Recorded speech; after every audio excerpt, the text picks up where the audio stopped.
Hello students, कैसे हैं आप सभी। My self Sunil Yadav.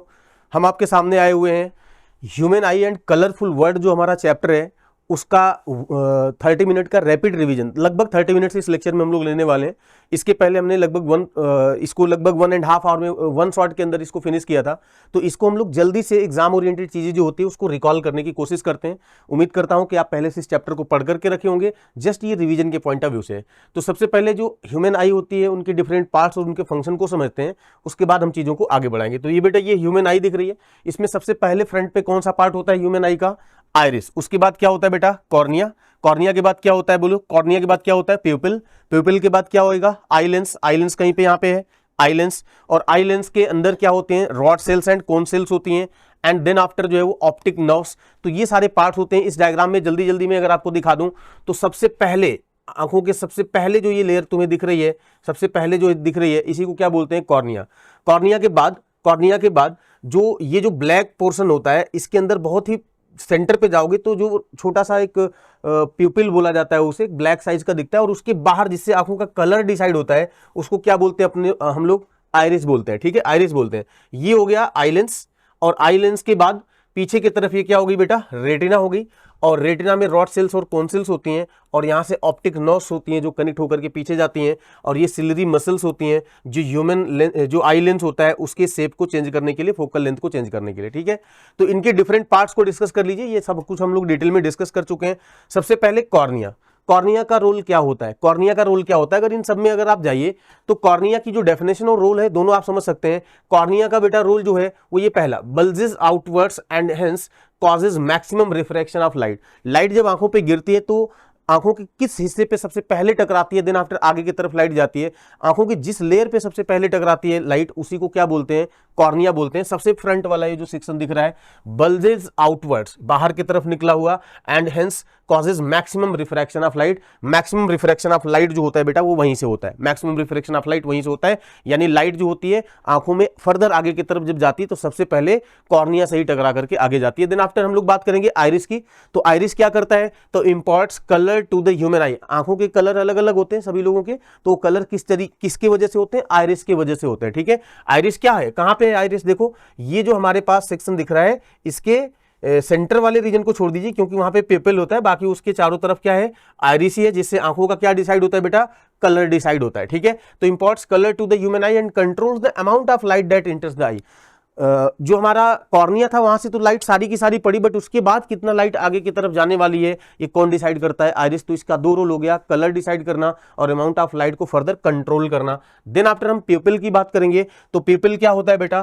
प्यूपिल होता है ये आइरिस के अंदर एक छोटा सा ब्लैक होल टाइप का जो होता है, उसी को हम क्या बोलते हैं? प्यूपिल बोलते हैं। ठीक है, तो it regulates the amount of light entering the I. Cornea ने कुछ जो है कि हमारे लाइट रेज को कॉर्निया ने क्या किया? रिफ्रैक्ट किया, सबसे पहले आंखों में ले गई, उसके बाद आइरिस ने कंट्रोल किया, देन आफ्टर प्यूपिल ने कंट्रोल किया। ठीक है, तो प्यूपिल का रोल ये हो गया। अब हम लोग बात करेंगे आई लेंस। तो आई लेंस तो ही सारी इमेजेस वगैरह बनाता है, तो converges the rays of light so that the image is formed on the retina. Eye lens जो होता है इमेज को कन्वर्ज कर करके रेटिना पे इमेज बनाने की कोशिश करता है with in the I, and it forms a real and inverted image. आंखों में जो इमेज बनती है बेटा, आंखों के थ्रू जो हमारी इमेज, हमें जो इमेज दिखती है वो हमेशा ध्यान रखना रियल और इन्वर्टेड होती है, क्योंकि जो हमारी रेटिना होती है उस पर लाइट रेज रियली में इंटरसेक्ट करती हैं, तो इसलिए रियल इमेज और इन्वर्टेड इमेज वो हमेशा ही होती है, बिकॉज ये कॉन्वेक्स लेंस होता है और कॉन्वेक्स लेंस से जो इमेज बनती है वो हमेशा क्या बनती है? इन्वर्टेड ही होती है। ब्रेन जो होता है वो हम लोगों को फिर से वापस उसको इंटरप्रेट करके और इरेक्ट करके दिखाता है। अब वो जो रेटिना होती है, ये जो येलो कलर की पीछे जो आपको स्क्रीन दिख रही है उसको रेटिना बोला जाता है। उस रेटिना पे दो तरह की सेल्स होती हैं। सेल्स आप जानते हैं, बायोलॉजी में पढ़े होंगे। तो सेल्स दो तरह की होती हैं, एक को बोला जाता है बेटा रॉड सेल्स और दूसरे को बोला जाता है कोन सेल्स। तो रॉड सेल्स क्या करती हैं? तो conveys the degree of brightness to the brain. जो इमेज बनी वो कितना ज्यादा ब्राइट है, वो किन सेल से डिसाइड होता है? रॉड सेल्स से डिसाइड होता है। एंड ये जो कोन सेल्स होती हैं वो उस इमेज की क्या डिसाइड करती हैं बेटा? कलर डिसाइड करती हैं। तो convey the colour of the image to the brain. And last बात रह गई कि ऑप्टिकल नर्व्स। तो ऑप्टिक नर्व्स क्या करती हैं? तो carries the information of the retina image to the brain. ये जो ऑप्टिक नर्व्स होती हैं, यहाँ से ब्लाइंड स्पॉट बोलते हैं इसको, तो यहाँ से ऑप्टिक नर्व्स जो होती हैं वो ब्रेन तक लेकर के सिग्नल्स को जाती हैं और हमें सारी इंफॉर्मेशन ब्रेन तक पहुंचती है इमेज से रिलेटेड। ठीक है, तो ये इंपॉर्टेंट पार्ट्स हो गए ह्यूमन आई के और ये उनके फंक्शन हो गए, आप इनको अच्छे से रिवाइज कर लीजिए। ठीक है, power of accumulation of human आई। देखो ह्यूमन आई की अपनी टेंडेंसी होती है कि वो अपनी फोकल लेंथ को ऑटोमेटिकली एडजस्ट करता रहता है, कभी कम कभी ज्यादा, तो इसी टेंडेंसी को क्या कहते हैं, power of accumulation of human आई। ठीक है, जैसे फॉर एग्जांपल जब कभी भी दूर से लाइट रेज आती है तो क्या करता है कि ये जो ह्यूमन आई का जो लेंस है ये अपने आप को एलोंगेट कर लेता है, क्योंकि सिलरी मसल्स जो हैं वो ऐसे दूर हट जाती हैं और फिर ये लाइट रेज जाकर के कहां पे मिल पाती हैं, रेटिना पे मिल पाती हैं। ठीक है, तो यहां पे आई लेंस ने अपने शेप को क्या कर लिया, एलोंगेट कर लिया। बट जब कभी भी ऑब्जेक्ट कहीं पास में रखी होती है तो वहां से जब लाइट रेज आएगी तो ये आई लेंस अपने आप को फ्लैटेंड करेगा, यानी कंप्रेस होंगी ये सिलरी मसल्स, ये जो सिलरी मसल्स हैं कंप्रेस होंगी और आई लेंस फ्लैटेंड होगा, उसके बाद जाकर की रेज जो है वो रेटिना पे बनती है, मिलती है, तो इस तरीके से वहां पे इमेज बनती है। तो कहने का मतलब ये हुआ कि यहां पे आई लेंस ने अपनी फोकल लेंथ को कम किया, पिछले वाले में आई लेंस ने अपनी फोकल लेंथ को ज्यादा किया, और ये सब ऑटोमेटिकली होता है जब ऑब्जेक्ट पास या दूर होती है, यानी ऑटोमेटिकली आई लेंस अपने फोकल लेंथ को चेंज करता रहता है और इसी एबिलिटी को क्या बोला जाता है, power of accumulation of human आई बोला जाता है। ठीक है बेटा, मिनिमम डिस्टेंस, अब यहां पे एक फैक्ट है, इसको ध्यान रखिएगा, list distance of distinct vision हम किसे बोलते हैं, तो minimum distance of an object from a normal I eight which it is clearly visible. कोई भी ऑब्जेक्ट हमारे आंखों से, हेल्दी ह्यूमन आई जो होती है उससे कम से कम कितना करीब हम रखें ताकि बहुत क्लियरली वो विजिबल हो, तो उस डिस्टेंस को ही हम क्या बोलते हैं, list distance of distinct vision बोलते हैं। और इसकी वैल्यू होती है बेटा हेल्दी ह्यूमन आई के लिए 25 centimetre for normal human I at the near point भी इसी को बोलोगे, list distance of distinct vision को ही क्या बोलोगे, नियर पॉइंट बोलोगे। तो वो क्या होता है, इज एट 25 सेंटीमीटर, यानी नियर पॉइंट क्या होता है 25 सेंटीमीटर पे। फार पॉइंट क्या होता है, the farthest point eight which the I can see object clearly is called far point, मतलब वो मैक्सिमम दूरी जहां तक हम ऑब्जेक्ट्स को देख पाते हैं क्लियरली उसे क्या बोलते हैं, far point. And healthy human आई के लिए इनफाइनाइट होती है, क्योंकि हमारे सामने दीवारें आ जाती है, बिल्डिंग्स आ जाती हैं, इसलिए हम चीजों को मतलब कुछ लिमिट तक ही, अदरवाइज अगर तुम बिल्कुल ओपनली देखो, जैसे स्काई को देखो, तो तुम बहुत दूर तक देख पा रहे हो, इनफाइनाइट तक देख पा रहे हो। दैट मीन्स कि हेल्दी ह्यूमन आई के लिए जो फार पॉइंट होता है, यानी कहां तक हम देख सकते हैं बेटा, इनफाइनाइट तक देख सकते हैं, इन्फिनिटी तक देख सकते हैं। ठीक है, अब हम लोग बात करेंगे आई डिफेक्ट्स के बारे में। ठीक है, तो आई डिफेक्ट्स में सबसे पहले बात करेंगे मायोपिया। मायोपिया का दूसरा नाम भी है बेटा नियर साइटेडनेस। नियर साइटेडनेस, इसमें क्या होता है समझिए, ये पहला अपने आप में इंपॉर्टेंट क्वेश्चन है। जैसे ये ह्यूमन आई होगी, इसके सामने दो ऑब्जेक्ट्स हमने रखा, एक तो न्यूज़पेपर सामने बहुत करीब रख करके देखते हैं, बिल्डिंग्स वगैरह होती हैं हमसे काफी दूर बनी होती हैं, यानी दो ऑब्जेक्ट्स हैं, near by objects and far away objects. मगर जब आई के थ्रू हम इन्हें देखते हैं तो हमें कुछ इस तरीके का विजन कई बार देखने को मिलता है। ये देखो बिल्डिंग ब्लर दिखाई दे रही है, बट हमारा जो न्यूज़पेपर है वो बेहतर दिखाई दे रहा है। दैट मींस कि यहाँ पे हम दूर के ऑब्जेक्ट्स को नहीं देख पा रहे हैं और पास के ऑब्जेक्ट्स को क्लियरली देख पा रहे हैं, and this is called myopia या नियर साइटेडनेस। ठीक है बेटा, यानी नियर साइटेडनेस में क्या होता है, नजदीक की चीजें दिखती हैं और दूर की चीजें नहीं दिखती हैं। देखो ये छोटा सा शब्द है मायोपिया, नियर साइटेडनेस, इस नियर इसके शब्द में भी जुड़ा हुआ है और नजदीक की चीजें देख पाते हैं, सब कुछ नजदीक में ओके ओके चल रहा है। बात समझ में आई, दिस इज नियर साइटेडनेस या मायोपिया। इसमें पास की चीजें क्लियरली दिखती हैं, दूर की चीजें नहीं दिखती। ठीक है, नियर साइटेडनेस है, पास की चीजें देखेंगी, ध्यान रखना। ठीक है, क्यों होता है, कैसे करेक्ट होगा, क्या वजह होती है, इन बातों को कर लेते हैं। तो मायोपिया क्यों होती है बेटा, इसमें पहली बात तो कब होती है, तो नियर बाय ऑब्जेक्ट्स क्लियर दिखती है, जैसा अभी मैंने दिखाया। फार अवे ऑब्जेक्ट्स अनक्लियर होती है। फार अवे ऑब्जेक्ट्स क्या होती है, अनक्लियर होती है। बात समझ में आई।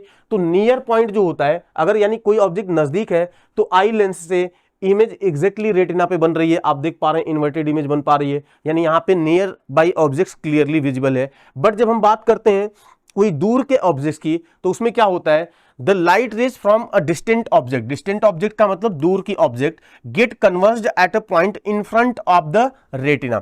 मतलब जब कभी भी कोई ऑब्जेक्ट दूर होती है तो वहां से लाइट रेज पैरेलल आती हैं, पता चलता है वो रेटिना के पहले ही कन्वर्ज हो जाती हैं। ऐसा क्यों हुआ, देखो समझो बात को, ऐसा क्यों हुआ, देखो आगे मैंने लिखा भी है, दिस डिफेक्ट में arise due to the elongation of the eye ball. देखो बेटा, इसको आई बॉल कहा जाता है, इसको क्या बोला जाता है, आई बॉल। तो ये जो आई बॉल होता है ना, ये पीछे शिफ्ट हो जाता है, यानी इलोंगेट हो जाता है, मतलब ये जो रेटिना होती है पीछे शिफ्ट हो जाती है, बिकॉज आई बॉल जो होता है वो इलोंगेट हो जाता है। इस डायग्राम में आप देख भी पा रहे होंगे, ये जो हमारे पास रेटिना की पहले ये पोजीशन थी, कहीं ना कहीं यहां होनी चाहिए थी रेटिना, मगर ये जो आई बॉल है वो इलोंगेट हो गया, तो रेटिना पीछे शिफ्ट हो गई और रेटिना जब पीछे शिफ्ट हो गई तो इमेज तो पहले ही कन्वर्ज हो गई, यानी कि रेटिना पे इमेज कन्वर्ज नहीं हो पाई, इसलिए ये इमेज हमको ब्लर दिख रही है। इमेज जो है वो रेटिना पे बननी चाहिए थी, ठीक है। तो यहां पे इसकी वजह क्या होती है, इलोंगेशन ऑफ आई बॉल, इसको ध्यान रखना, इलोंगेशन ऑफ आई बॉल। तो अब क्या करना है भाई, इसको इलोंगेशन ऑफ आई बॉल हो जाता है। देखिए, दिस डिफेक्ट में arises due to elongation of the I ball. इसकी वजह से क्या होता है, excessive curvature of the cornea and the eye lens. ये मतलब चीजें सारी की सारी चीजें एक साथ हो रही होती हैं। इलोंगेशन ऑफ आई बॉल हो जाएगा, excessive curvature of the eye lens, excessive curvature of the eye lens, cornea and eye lens, excessive curvature of cornea and eye lens. तो ये तीनों वजह बन जाती हैं किसकी, मायोपिया की।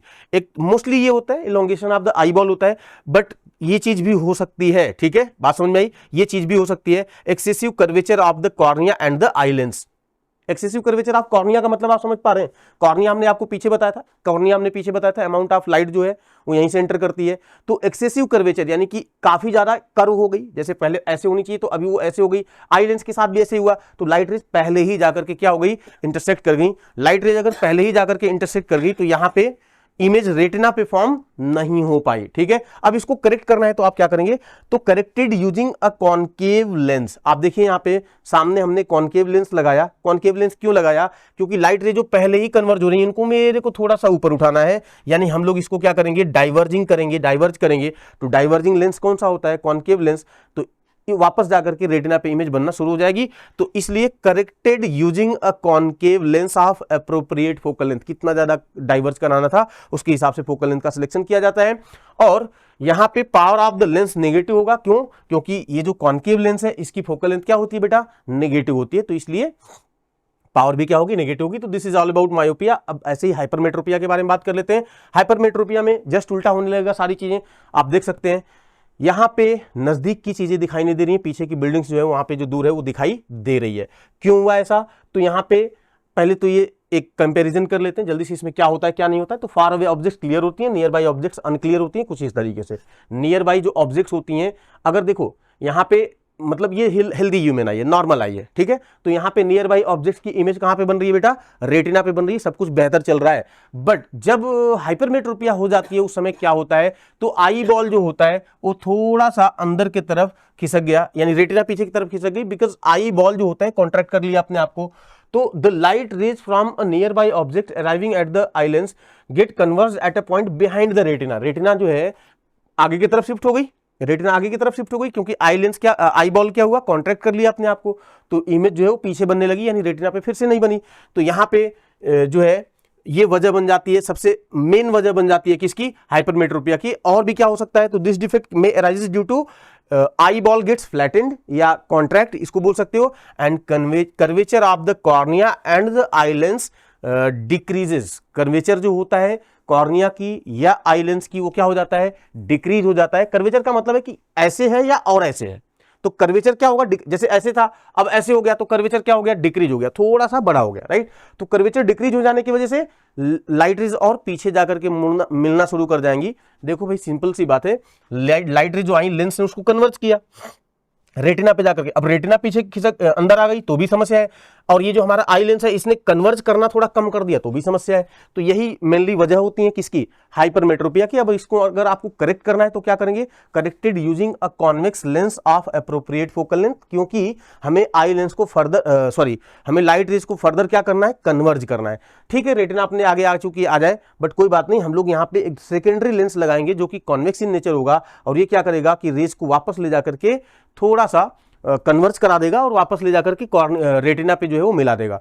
तो इस तरीके से इमेज फिर से रेटिना पे बनने लगेगी और वो मुझे दिखाई देना शुरू हो जाएगी। तो ये थी हाइपरमेट्रोपिया। यहाँ पे जो लेंस यूज किया उसकी पावर क्या होगी, पॉजिटिव, ठीक है। अब प्रेसबायोपिया क्या होती है बेटा, देखो प्रेसबायोपिया और हाइपरमेट्रोपिया में बहुत क्लियर डिफरेंस आपको पता होना चाहिए।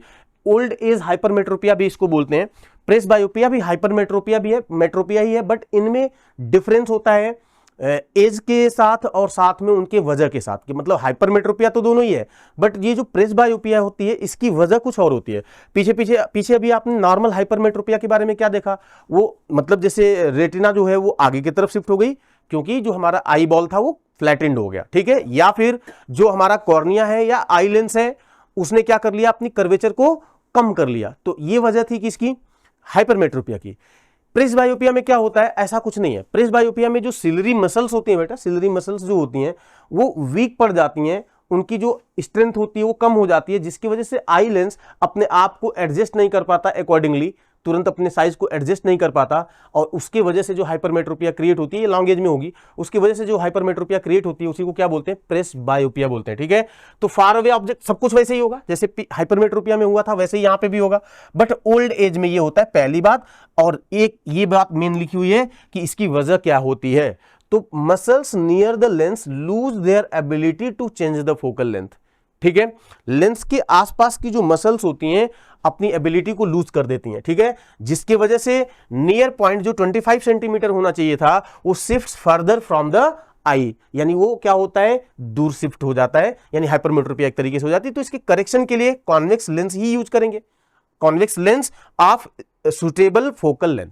प्रेसबायोपिया में जो होता, हाइपरमेट्रोपिया में जो होता है और प्रेसबायोपिया में जो होता है वो दोनों में कॉन्वेक्स लेंस ही यूज करते हैं। दोनों में अंतर सिर्फ क्या होता है बेटा, वजह का होता है और एज ग्रुप का होता है, कि ये ओल्ड एज में होती है, वजह इसका मैंने आपको एक्सप्लेन किया, उसकी भी वजह एक्सप्लेन किया, तो ये दोनों में अंतर है, बाकी ये दोनों ही हाइपरमेट्रोपिया ही है। अब जो है कुछ आई डिफेक्ट के बारे में और बात कर लेते हैं। Some peoples developed a combination of myopia and presbyopia in which they are not able to see near as well as far away objects clearly। कुछ लोग जो होते हैं नजदीक की चीजों को भी नहीं देख पाते, दूर की चीजों को भी नहीं देख पाते, तो वहां पे हम लोग बाई फोकल लेंथ लेंसेस का इस्तेमाल करते हैं, यानी बाई फोकल लेंसेस का इस्तेमाल करते हैं। यहाँ पे जो लेंसेस डिजाइन किए जाते हैं इनके अपर रीजन में आप देख सकते हैं, इस डायग्राम में अगर शायद कैमरा में रिकॉर्ड हो रहा होगा, ये जो नियर रीजन है बेटा, ये इतना यहां पे अलग तरह का लेंस इस्तेमाल किया गया और इसके ऊपर के हिस्से में अलग तरह का लेंस इस्तेमाल किया गया। Upper part is concave to correct the myopia and lower part is convex to correct the hypermetropia, क्योंकि दोनों तरह की डिफेक्ट्स यहां पे एक साथ राइजेस हो जाते हैं। डिफरेंसेस हैं ये between the myopia and hypermetropia. आप जितना भी पीछे हमने सिखाया बताया है ये वही है, आप देख सकते हैं, वन बाय वन इनको कर करके आप जा सकते हैं। ये सारे पॉइंट्स मैंने अभी पीछे एक्सप्लेन किए, बस एक जगह हमने लिख दिया ताकि आप इसको एग्जाम में लिख पाओ। ठीक है बेटा, आप एक बार स्क्रीन को पॉज करके इसको अच्छे से पढ़ सकते हैं, जितना भी मैंने बताया वही है, इसमें कुछ नया नहीं है। तो आइए चलिए हम लोग आगे बढ़ते हैं। ठीक है, टोटल इंटरनल रिफ्लेक्शन जिसे शॉर्ट में TIR भी कहा जाता है, कुछ इस तरीके से होता है। जैसे लाइट रेस आप देख सकते हैं, यहां पे हमने वाटर लिया है, ऊपर की तरफ ये एयर है, ठीक है, ये वाटर लिया है, और यहां से कोई लेजर लाइट हमने यहां पे किसी सोर्स के थ्रू लेजर लाइट दिया, तो लाइट ऐसे गई, और यहां से आप देख सकते हैं कि जैसे ही एयर और वाटर का यहां पे बाउंड्री मिला तो लाइट यहीं से रिटर्न होकर के वापस आ गई।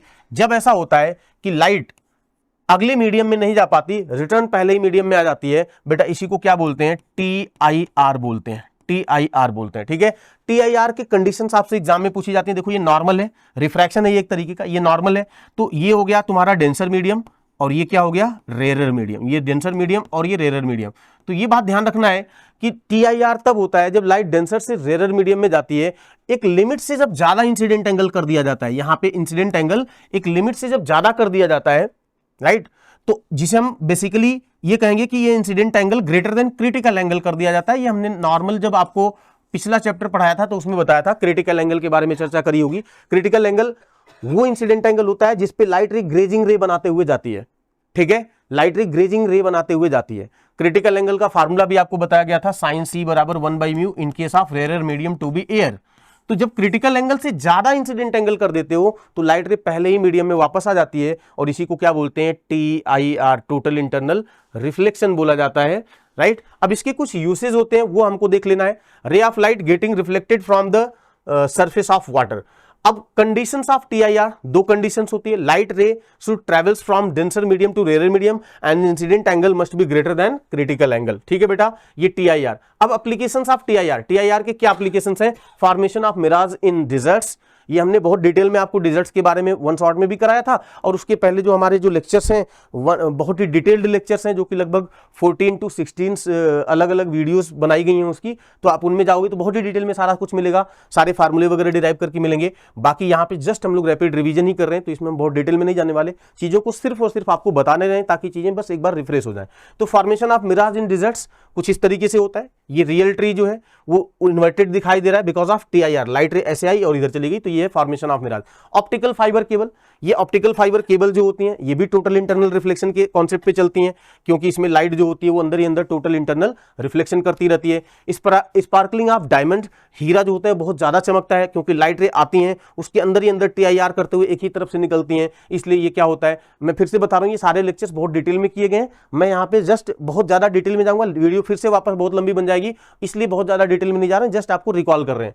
Dispersion of white light, dispersion of white light क्या होता है बेटा, कुछ इस तरीके से होता है, किसी प्रिज्म से जब व्हाइट लाइट पास होती है तो वो अपने कंस्टिट्यूएंट कलर्स में ब्रेक हो जाती है, सारे के सारे विवग्योर जो लाइट के कलर्स होते हैं वो एक साथ दिखने लगते हैं, इसी को क्या बोलते हैं, डिस्पर्जन ऑफ लाइट। इंपॉर्टेंट बात क्या है कि जो डेविएशन होता है, डेविएशन क्या होता है बता चुका हूं आपको, आने वाली डायरेक्शन और जाने वाले डायरेक्शन के बीच का एंगल, तो डेविएशन जो होता है वो सबसे कम किसका होता है, रेड कलर का, और सबसे ज्यादा किसका होता है, वायलेट कलर का होता है। तो रेड कलर ऊपर और वायलेट कलर सबसे नीचे होता है, बीच के बाकी सारे कलर होते हैं, तो इसी को क्या बोलते हैं, डिस्पर्जन। और डिस्पर्जन की ये थी डेफिनेशन, आप इसको देख सकते हैं, phenomenon of splitting of white light by a prism into its constituent color is called dispersion of light, and the band of the colors is called the spectrum of white light. And what is the cause of dispersion of the light? dispersion की cause क्या है? The cause of dispersion of white light is the change in speed of light with wavelength. अलग अलग wavelength की light जब एक ही medium से जाती है तो डिफरेंट स्पीड से चलती है, ये उसकी वजह हो सकती है। आप ये भी कह सकते हैं कि एक ही मीडियम डिफरेंट कलर के लिए,